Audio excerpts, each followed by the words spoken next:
Selamat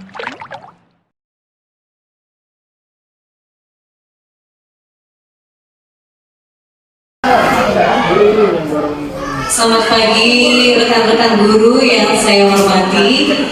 Izinkan saya untuk berbagi, menyampaikan apa yang saya peroleh dari pendidikan guru penggerak.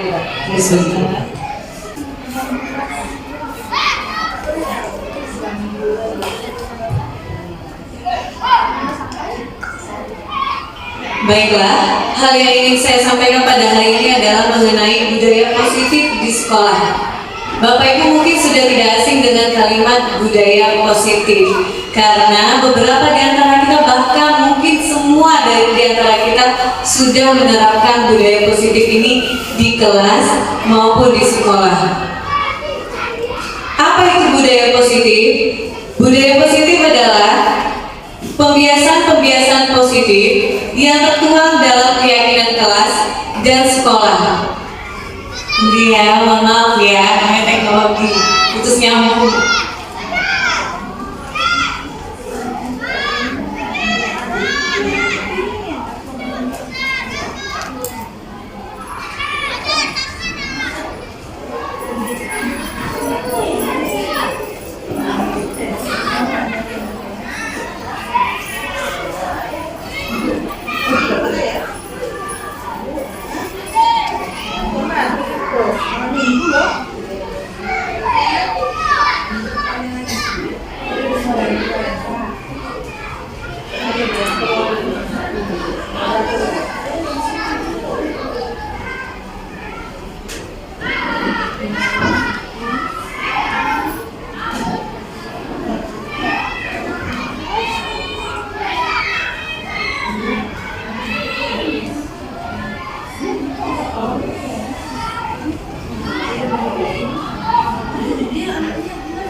Oke, ini ya Bapak Ibu, saya ulangi kembali. Budaya positif merupakan pembiasaan-pembiasaan positif yang tertuang dalam keyakinan kelas dan sekolah, di mana terdapat nilai-nilai kebijakan di dalamnya. Lalu apa manfaatnya jika budaya positif ini kita terapkan di kelas dan di sekolah?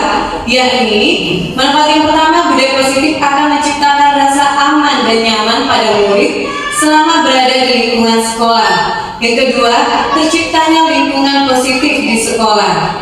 Lalu bagaimana cara menerapkannya? Yang pertama sekali yang harus kita lakukan adalah ubah dulu paradigma kita. Ubah dulu cara pandang kita, bagaimana kita melihat dunia, dan bagaimana kita memandang cara berpikir orang lain atau manusia.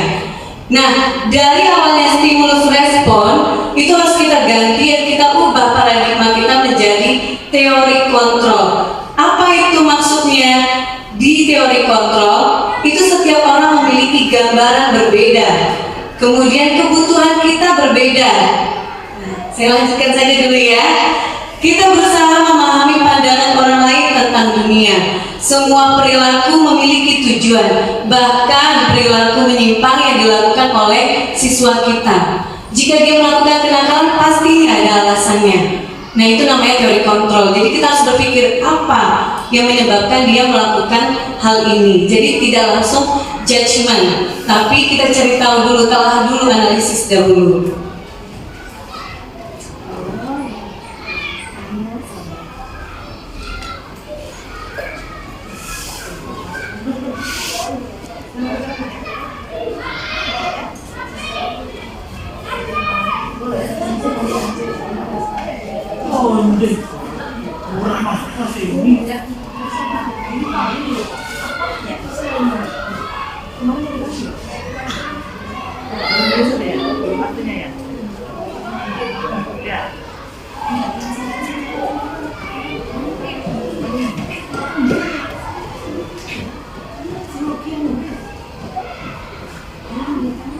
Baik, saya lanjutkan.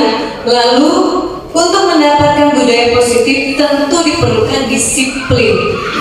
Disiplin, kita mungkin mengidentikan disiplin itu dengan hukuman, ya kan?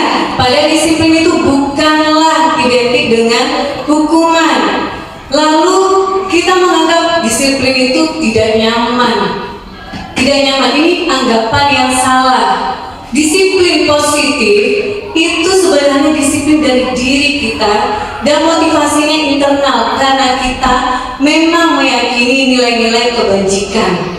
Itulah yang dimaksud dengan disiplin positif. Disiplin positif seperti yang sudah saya sampaikan tadi berasal dari dalam diri. Motivasinya dari dalam diri, bukan dari eksternal. Eksternalnya apa? Bisa dari hukuman atau penghargaan dan hadiah. Nah, tujuan dari disiplin positif ini apa? Dengan menanamkan motivasi intrinsik pada murid-murid kita. Disiplin positif akan menanamkan motivasi intrinsik dalam diri anak didik kita. Jadi dia sadar berbuat ini karena dia menyadari saya memang harus melakukannya supaya jadi orang disiplin. Saya memang harus melakukan ini supaya saya bertanggung jawab. Bukan lagi saya harus melakukan ini karena saya takut sama ibu, saya takut sama bapak. Jadi disiplin positif itu akan membuat mereka menyadari bahwa mereka perlu melakukan sesuatu itu memang karena mereka perlu mempunyai nilai-nilai kebajikan. Penerapan disiplin positif itu tadi sudah dijelaskan agar terbentuk murid-murid yang berkarakter, berdisiplin, santun, jujur, peduli, bertanggung jawab dan merupakan pembelajar sepanjang hayat sesuai dengan standar kompetensi lulusan yang diharapkan.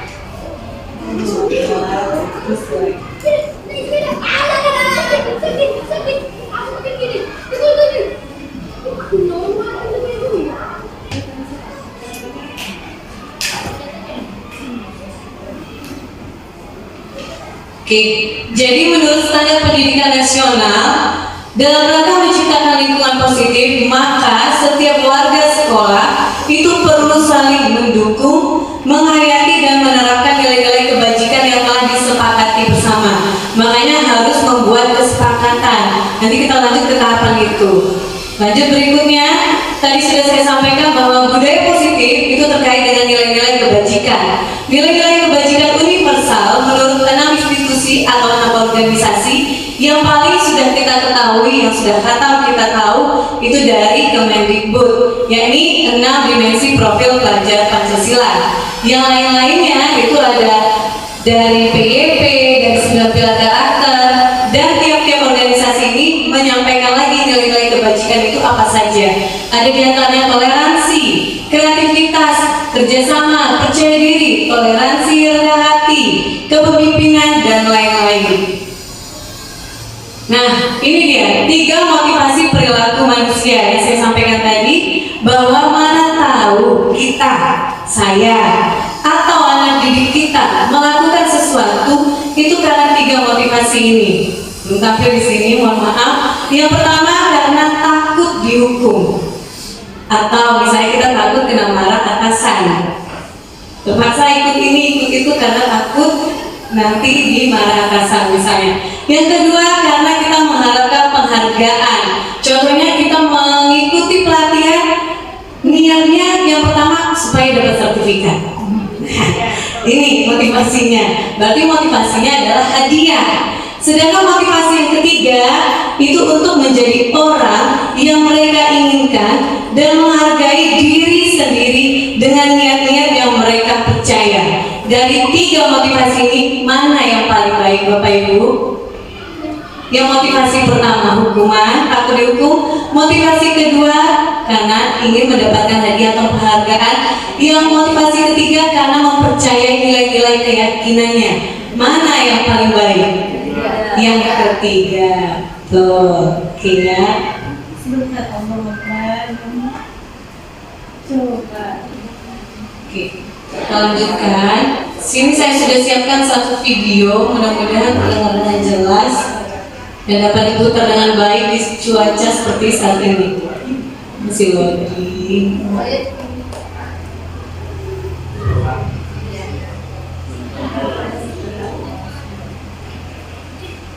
Nah, cuacanya tidak bagus dan belum sinyalnya Nantinya harus segera. Sabar ya, tunggu ya. Iya, Cibi Marukoca. Tuh. sama cuacanya gitu ya. Bersihan. Hah? Baru.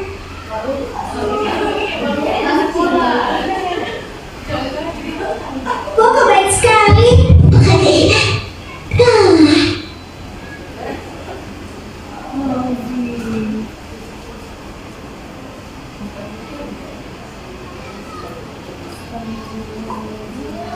Dipuji tamai saja tidak cukup. Maaf, hanya aku yang memujimu. Tamai bahkan harus meminta maaf setelah memberikan pujian. Aku tidak akan dipuji jika tidak ada yang melihatnya. Baiklah, kontes poster pencegahan kebakaran antar kelas. Baik.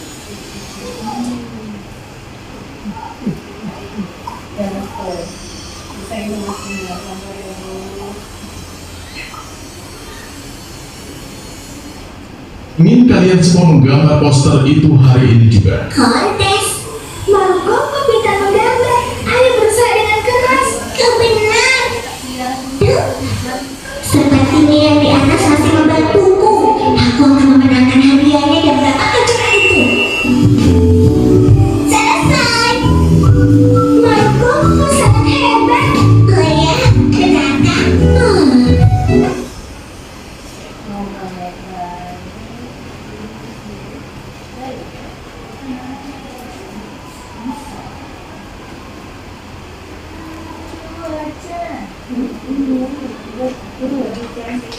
Aku rasa gambarku tidak akan menang.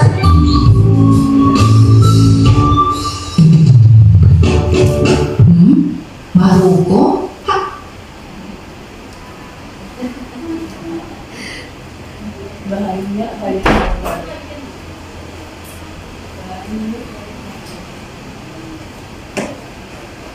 Hari ini kok hanya berbaring lagi?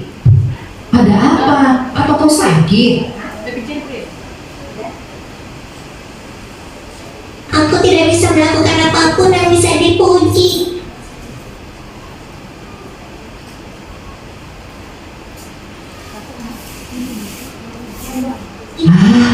Kau itu jangan mengeluh, tapi berusaha. Kau pasti bisa jika...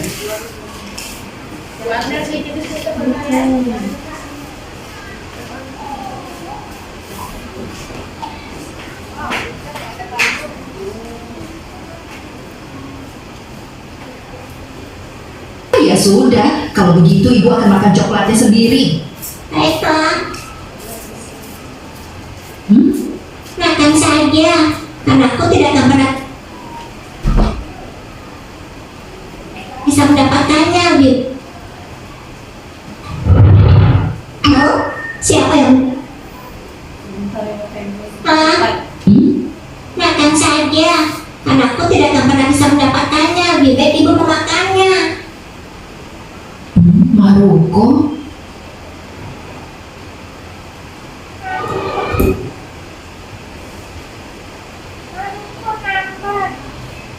Beberapa hari kemudian,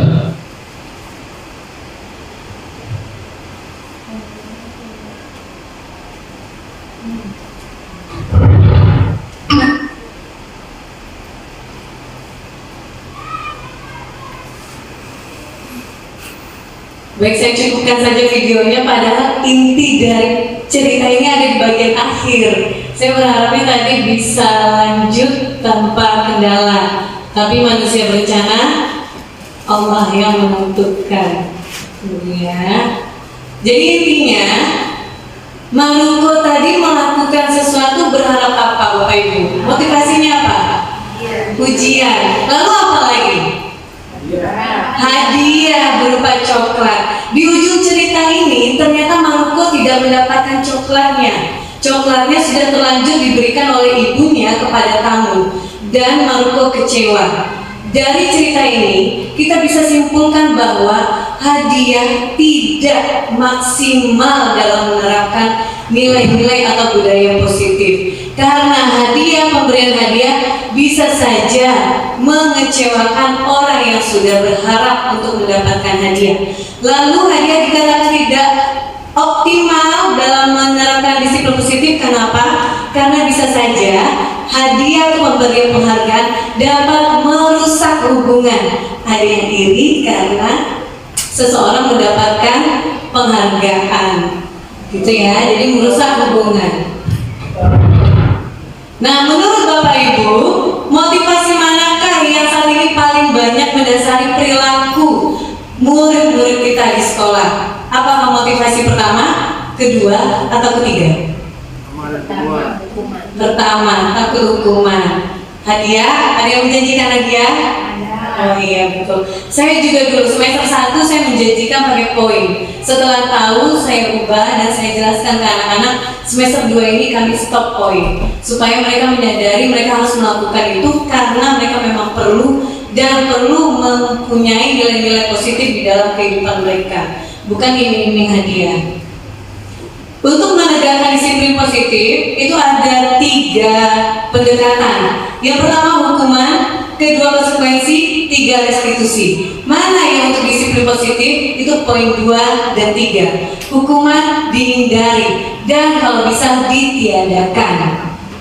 Itu solusi terakhir kalau hukuman. Jadi hanya 2 ini yang akan kita gunakan, diusahakan. Lalu apa beda hukuman dan konsekuensi? Mari kita cek. Yang pertama, membersihkan coretan yang dibuatnya di meja tulis. Ini hukuman atau konsekuensi? Konsekuensi, betul. Yang kedua, berdiri di depan kelas sambil mengangkat kaki satu karena tidak bisa menjawab pertanyaan. Hukuman. Yang ketiga, kehilangan 10 menit jam istirahat untuk mengerjakan tugas karena terlambat datang dan tertinggal pelajaran selama 10 menit. Konsekuensi, betul. Jadi hukuman itu sifatnya kadang mendadak. Saat anak melakukan kesalahan, saat itu juga diberikan hukuman. Nah, kalau konsekuensi apa bedanya? Konsekuensi itu sudah disepakati bersama. Makanya nanti perlu dibuat keyakinan kelas. Apa yang kita yakini bersama, lalu apa konsekuensinya jika mereka melanggar. Nah, perbedaan konsekuensi dengan restitusi supaya tahu mana yang lebih baik. Kan tadi ada 2 ya, ada konsekuensi, ada restitusi. Konsekuensi itu tidak nyaman bagi murid di dalam waktu jangka pendek. Kalau restitusi itu murid mendapatkan penguatan. Lalu konsekuensi murid menghormati peraturan, sedangkan restitusi murid menghormati dirinya dan orang lain. Berikutnya, dengan konsekuensi murid belajar taat peraturan, sedangkan restitusi murid belajar memecahkan masalah. Menurut Bapak Ibu, mana yang lebih baik, konsekuensi atau restitusi? Restitusi, ya. Tapi pelaksanaan konsekuensi tidak diharamkan, masih boleh. Ya, lanjut. Restitusi itu apa? Sebuah pendekatan untuk menciptakan disiplin positif. Restitusi adalah proses menciptakan kondisi bagi murid untuk memperbaiki kesalahan mereka sehingga mereka bisa kembali pada kelompok mereka dengan karakter yang lebih kuat. Ini menurut dosen tahun 2004. Restitusi juga adalah proses kolaboratif yang mengajarkan murid untuk mencari solusi masalah. Jadi jika mereka berbuat kesalahan, kita diskusikan dengan dia berusaha mencari apa solusi dari kesalahan ini, permasalahan ini. Jadi bukan kita yang langsung, kamu gini ya, tidak. Bukan kita yang langsung memberikan poin-poin untuk dia memperbaiki kesalahannya, tapi didiskusikan, nanti baru kita bantu tepat atau tidak solusi dari dia. Lanjut, restitusi itu bukan untuk menebus kesalahan, namun belajar dari kesalahan. Restitusi dapat memperbaiki hubungan. Restitusi sifatnya tawaran, bukan paksaan. Nah, seperti yang saya bilang tadi, bukan kita yang menentukan. Kamu harus minta maaf ya, bukan. Tapi dia nanti, Bu, berarti saya seharusnya minta maaf ya dengan teman saya. Nah, itu restitusi, dia yang menawarkan. Ya betul lah, solusinya begitu, silahkan kamu meminta maaf. Nah, makanya tadi bisa memperbaiki hubungan. Lanjut, restitusi itu menuntut untuk melihat ke dalam diri, mencari kebutuhan dasar yang mendasari tindakan. Ini yang mau saya bahas. Apa kebutuhan dasar itu? Kebutuhan dasar manusia ada 5. Ada untuk bertahan hidup, ada kasih sayang dan rasa diterima, ada penguasaan, ada kebebasan, dan ada kesenangan. Untuk bertahan hidup itu apa contohnya? Kita perlu makan, perlu rumah, ya Bapak Ibu ya. Nah, kalau di anak murid kita apa? Mereka perlu bekal makanan. Jadi nggak heran kalau ada anak murid kita yang kadang minta makan.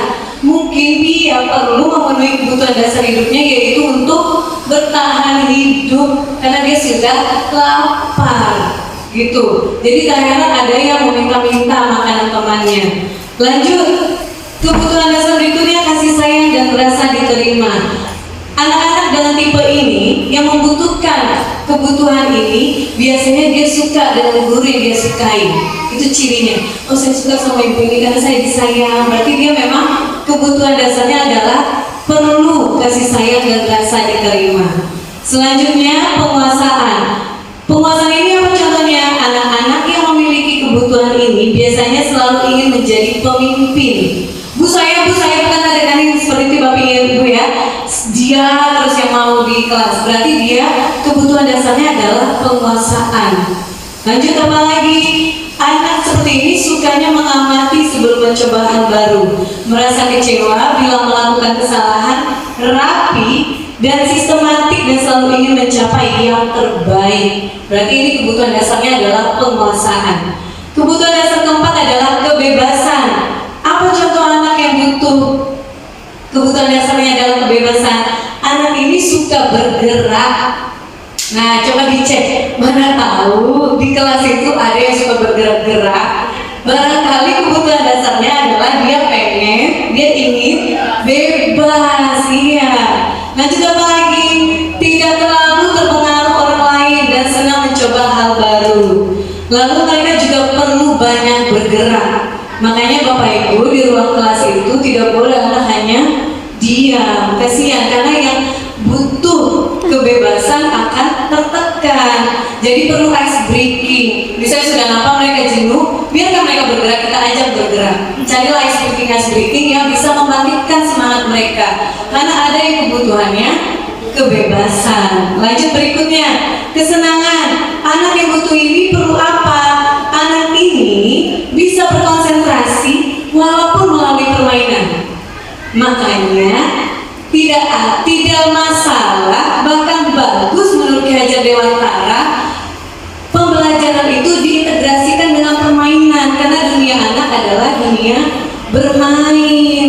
Kalau terlalu fokus nulis terus mereka akhirnya jenuh. Sama seperti Bapak Ibu kalau saya jelasin terus ujung-ujungnya jenuh ya. Jadi ajak anak bergerak, ajak anak bermain, berikanlah ice breaking supaya suasananya cair lagi. Selanjutnya, nah ini dia. Supaya mereka bisa menerapkan disiplin positif, kita perlu membuat keyakinan kelas.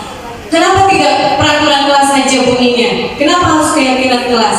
Keyakinan, kata dasar keyakinan ini itu menyiratkan nilai-nilai kebajikan universal yang sudah dibahas tadi.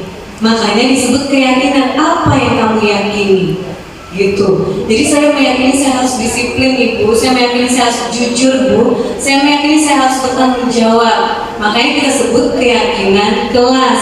Keyakinan kelas ini senantiasa dibuat dalam bentuk positif. Maksudnya apa? Hindari penggunaan kata jangan, tidak. Nah, sebaiknya diubah. Misalnya begini, tidak membuang sampah sembarangan. Sebaiknya diubah menjadi apa Bapak Ibu? Buanglah sampah pada tempatnya atau membuang sampah pada tempatnya. Jangan berbicara saat guru menerangkan. Nah, sebaiknya dia apa? Diubahnya. Keyakinan kelasnya menyimak, mendengarkan guru ketika menjelaskan, begitu ya. Jadi bunyi keyakinan kelas ini adalah bunyi atau kalimatnya kalimat positif. Lalu keyakinan kelas hendaknya tidak terlalu banyak sehingga mudah diingat dan dipahami oleh semua warga kelas, dan seluruh warga kelas hendaknya ikut berkontribusi dalam membuat keyakinan kelas. Jadi bukan gurunya yang nentuin. Jadi kita curah pendapat, musyawarah. Nah, ayo nak, apa yang kita yakini di kelas ini? Yang pertama harus apa nak? Gitu ya. Nanti ditulis, boleh ditulis papan tulis, boleh pakai karton dulu, atau boleh pakai sticky note, boleh ditempel-tempel. Tergantung bagaimana Bapak Ibu menerapkannya di kelas nanti. Ini contoh keyakinan kelas yang saya lakukan di kelas. Takutnya cuaca tidak bagus. Ini saya lakukan ketika awal tahun ajaran baru sudah dilakukan, tapi yang ini saya revisi karena ketika tahun ajaran baru yang kemarin masih saya gunakan kalimat apabila terlambat maka izin terlebih dahulu dengan guru. Apabila terlambat maka kesannya saya masih membolehkan anak-anak terlambat atau membudayakan mereka tidak disiplin. Sedangkan bukan itu yang kita tuju. Jadi apabila terlambat saya ubah bersama anak-anak. Apa yang kita sepakati? Akhirnya disepakatilah datang tepat waktu. Lalu ada lagi kalimat di semester 1 itu, tidak boleh berbicara dan bersikap yang kasar, tidak boleh berbicara bodoh dan lain-lain. Itu diubah di semester 2 ini, dijadikan berbicara dan bersikap sopan santun. Jadi kalimatnya diubah menjadi kalimat positif. Awal semester 2 ini, Ibu ingin mengingatkan kembali tentang kesepakatan kelas atau keyakinan kelas yang pernah kita buat. Ya kan? Barangkali ada yang mau direvisi atau ini tetap akan kita laksanakan dengan sungguh-sungguh. Teman-teman kembali yang pertama, apabila terlambat maka menunggu selesai berdoa dan meminta izin untuk masuk. Ini kan apabila terlambat kan, berarti ibu mengizinkan kamu untuk terlambat, ya kan? Karena apabila terlambat, kita ubah ya bunyinya ya. Apakah masih ada yang mau datang terlambat? Tidak. Berarti apa keyakinan kelas kita? Yang pertama, datang tepat waktu. Tepat waktu, betul. Tolong dituliskan.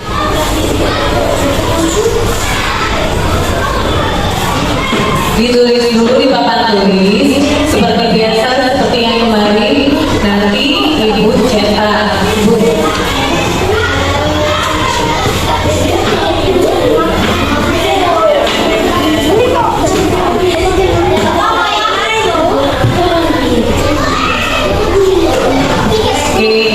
Sepakat ya? Ini kita yakini kan? Mengapa kita harus datang tepat waktu? Supaya apa nak? Supaya disiplin. Ya, tidak terlambat sehingga disiplin. Ini contoh keyakinan kelas 1. Setiap anggota kelas perlu belajar, setiap anggota kelas perlu senang, setiap anggota kelas perlu melaksanakan tugas, setiap anggota kelas perlu apa lagi nak? Mungkin bisa mereka jawab, merasa aman bu, ya apa lagi nak? Saling menghargai, betul, begitu ya. Jadi teknisnya bagaimana? Silakan bapak ibu guru kelas yang membuatnya di kelas. Untuk kelas tinggi itu biasanya anak sudah punya idenya masing-masing. Bu, menurut saya bu harus hormat pada guru. Ditampung saja dulu bapak ibu, nanti baru kita bilang yang mana nak yang kita sepakati, karena tidak usah terlalu banyak.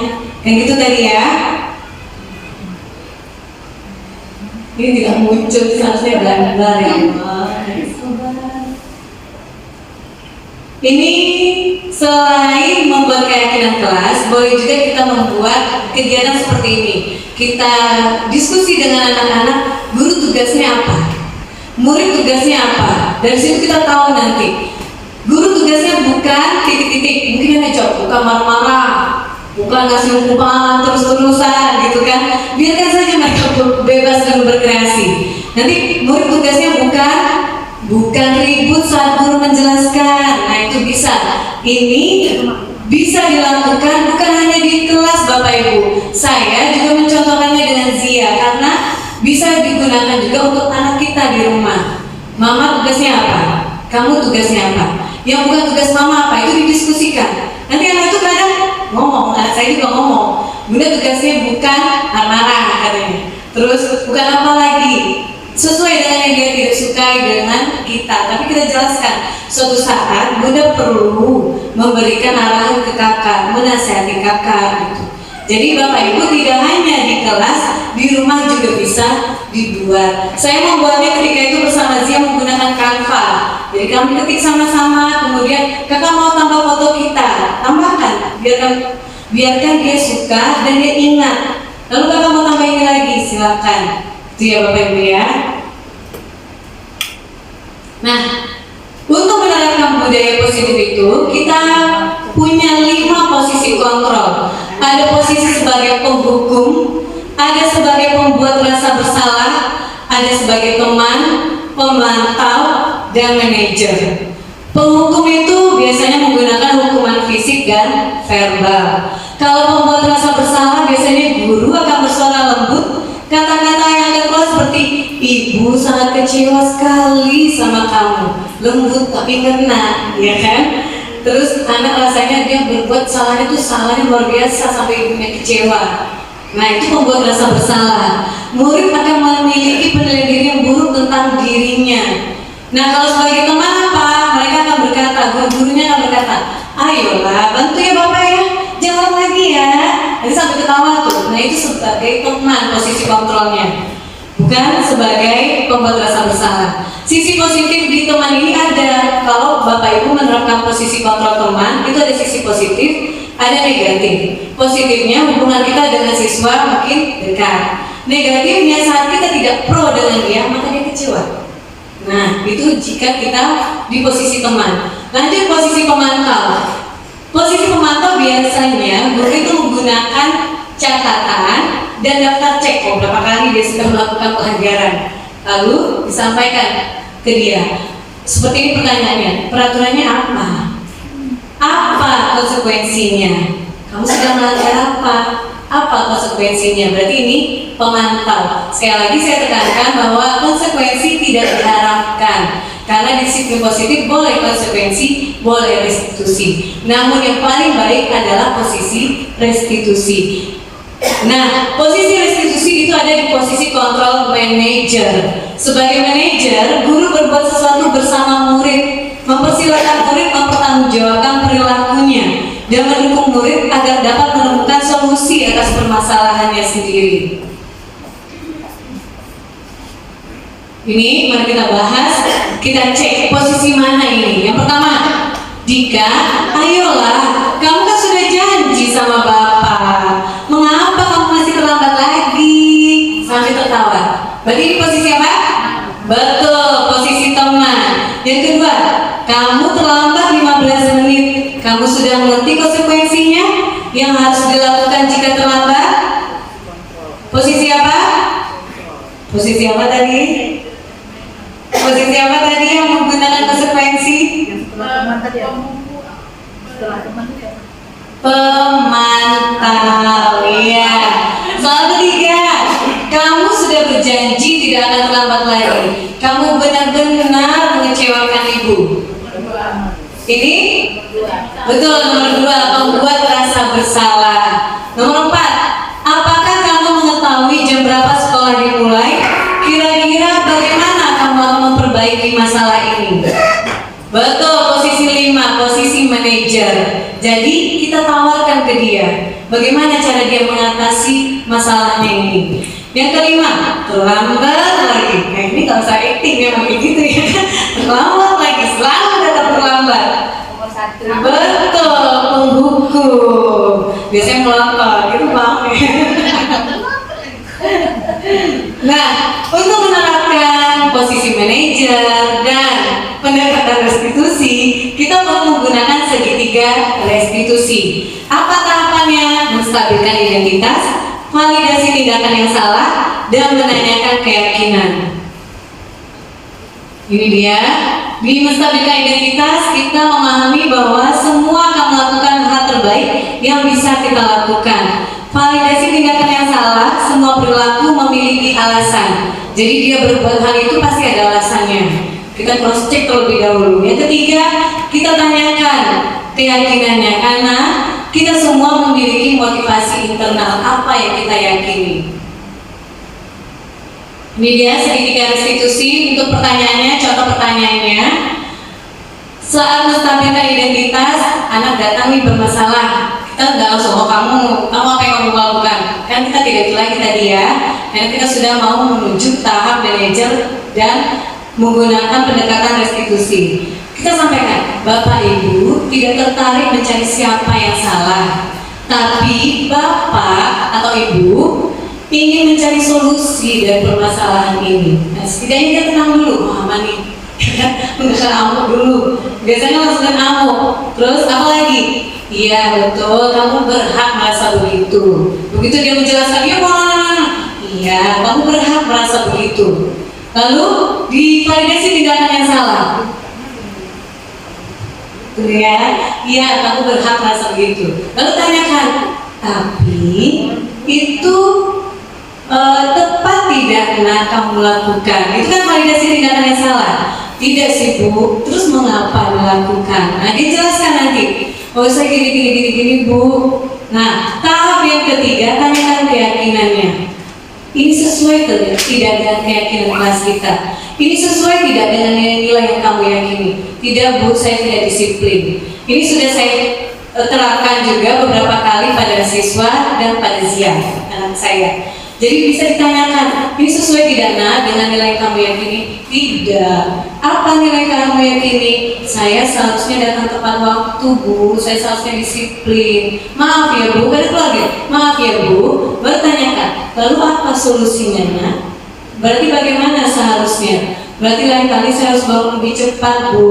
Nah itu dia tadi, dia yang mencari solusi, bukan kita. Tapi solusinya jika kurang tepat, kita boleh mengarahkan. Oke, ini untuk yang terakhir. Studi kasus. Tina bangun terlambat dan terburu-buru sampai di sekolah. Saat sampai di kelas, proses pembelajaran sudah berlangsung selama 15 menit. Ketika Tina datang, Pak Tommy seketika menghentikan penjelasannya dan teman-temannya menjadi riuh. Biasanya kan gitu, wih telat kok heboh sekelas, ya kan? Nah, dalam kasus di atas, bagaimana langkah-langkah restitusi yang harus dijalankan oleh Pak Tommy? Bagaimana kira-kira Bapak Ibu? Apa langsung, Tina ini jam berapa ini? Apakah begitu? Nah, siapa yang bisa? Anggap pertama.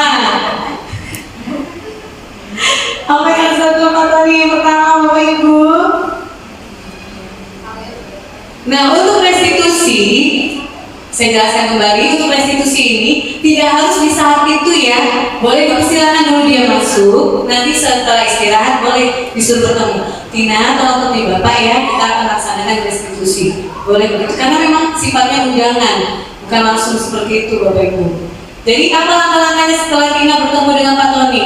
Apa yang pertama? Ya, suruh dulu ya, silakan dulu Tina. Kemudian nanya orang tadi jam berapa tidurnya? itu tembak langsung. Apa lagi selain itu? Beri yang lain? Memberikan nasihat. Memberikan nasihat langsung. Nanya dulu bagaimana perasaan yang terlambat dengan kelas. Oke, boleh. Tina, bagaimana tadi perasaannya ketika terlambat? Tina menjelaskan. Datang, mulai belajar. Ya, lalu tanyakan apa alasannya Tina? Kenapa Tina datang terlambat? Mungkin saja banyak bocor atau segala macam. Kadang itu ada dosa-dosa saya lebih banyaknya. Kadang saya nggak nanya dulu, langsung judgement. Iya kan? Kamu telat. Gitu. Padahal mana tahu banyak bocor atau ada kemalangan. Nah setelah dia sampaikan, oh iya pasti kamu sedih ya, atau pasti tadi susah ya karena banyak bocor, capek ya dorong motor. Iya lupa capek. Oh iya, lalu apa lagi nah? Nanti dia ceritakan. Nah solusinya bagaimana? Oh bisa aja ya Pak, bapak saya pesan Gojek atau pesan transportasi online gitu ya. Jadi kalau misalnya dia nggak nemu, bisa tidak nah begini. Nah kita diskusikan dengan dia sampai nanti akhirnya dia yakin kenapa dia tidak boleh datang terlambat. Kenapa Tina tidak bagus datang terlambat? Iya Pak nggak disiplin. Nah jadi dia tahu nilainya itu. Ya Bapak Ibu ya. Nah tugas Bapak Ibu ini sudah selesai. Tugas Bapak Ibu membuat keyakinan kelas supaya lingkungan kita menjadi lingkungan positif. Lalu saya bidang studi, bebas dong? No, bidang studi tetap juga punya keyakinan kelas saat mengajar atau menggunakan beberapa poin yang sudah disepakati di kelas itu. Jadi misalnya, jika terlambat konsekuensi ya, jika terlambat di pelajaran PJOK, maka keliling lapangan 1 kali. Tapi itu sudah disepakati bersama, itu namanya konsekuensi. Tidak masalah. Beda kalau ujuk-ujuk dia datang terlambat, Bapak bilang, keliling lapangan sekarang. Itu hukuman.